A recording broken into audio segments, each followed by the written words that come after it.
little bookworms. Today we're reading A Pocket Full of Kisses by Audrey Penn and illustrated by Barbara Leonard Gibson. Ready? Let's begin! Chester Raccoon sat in the hollow of a tree stump and pouted. "Please, can we give him back?" he asked his mother. "I'll be really, really good if we can give him back." Mrs. Raccoon smiled tenderly. "You're already really, really good, Chester. But I'm afraid no matter how good you are, we can't give him back. Besides, I thought you liked having a little brother." "I did like it at first," admitted Chester. "But now he plays with my toys and swings on my swings and reads my books. Then he pulls my tail and talks to my friends and follows me everywhere I go." Mrs. Raccoon lifted Chester under her lap and smoothed out his worried, furry forehead.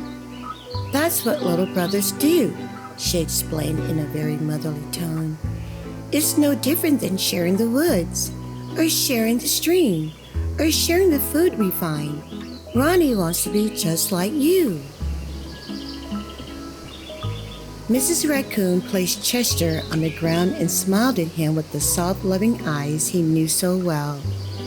"I think someone needs a kissing hand," she said, in a voice that was warm and inviting. She took Chester's hand in her own and spread open his tiny fingers into a fan. Leaning over, she kissed him right in the middle of his palm. Chester felt the warmth of that kiss rush from his hand, up his arm and into his heart. And when he pressed his hand to his cheek, he could hear his mother's words in his head. "Mommy loves you," they said. "Mommy loves you." Chester grinned so wide, the tips of his silky black mask crinkled upward. Even his cheeks flushed to a primrose pink. He was the happiest raccoon in the forest. Then, in the blink of a moment, all the joy went out of the little raccoon. His pink cheeks paled, and the stream of tiny hot tears felt like spring rain down his sad little face. Even his silky black mask drooped as he watched his mother reach down, take Ronnie's hand in her own, open his tiny fingers into a fan, and kiss his brother right in the middle of his palm. "That was my kissing hand," Chester gasped, in the saddest voice his mother had ever heard. "Why did you give Ronnie my kissing hand? Don't you love me anymore?" "Oh, Chester," cried Mrs. Raccoon, "of course I love you." "Then how come you gave the baby my kissing hand?" asked Chester. Mrs. Raccoon gathered Chester up in her arms and gave him a great big comforting hug. "I would never give Ronnie your kissing hand," she assured him gently. "That was his kissing hand. Now you each have one of your own." Chester wiped away his tears and settled in his mother's lap. "If you give both of us kissing hands, won't you run out?" Mrs. Raccoon laughed. "Would you like to hear a story?" she asked Chester. "About kisses?" "About stars," said Mrs. Raccoon. Every night, just before the sun goes down, it reaches out with its rays and touches every star in the universe. One by one, the stars light up and shine down upon us. Even on nights we can't see the stars, they're up there sparkling away.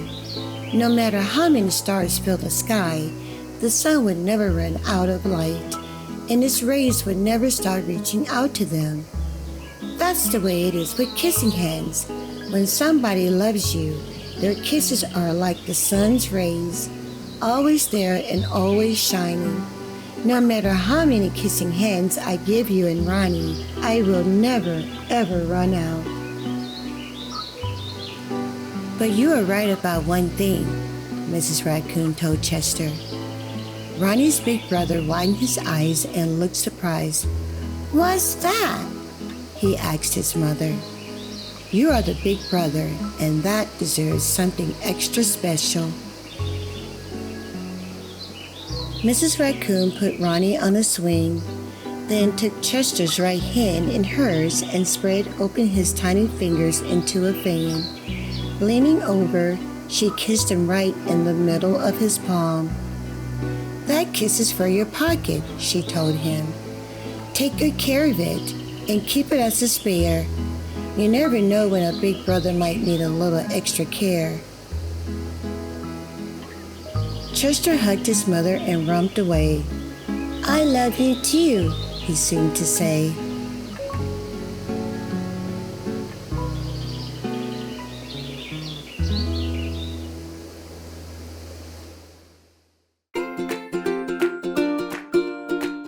Did you enjoy the story?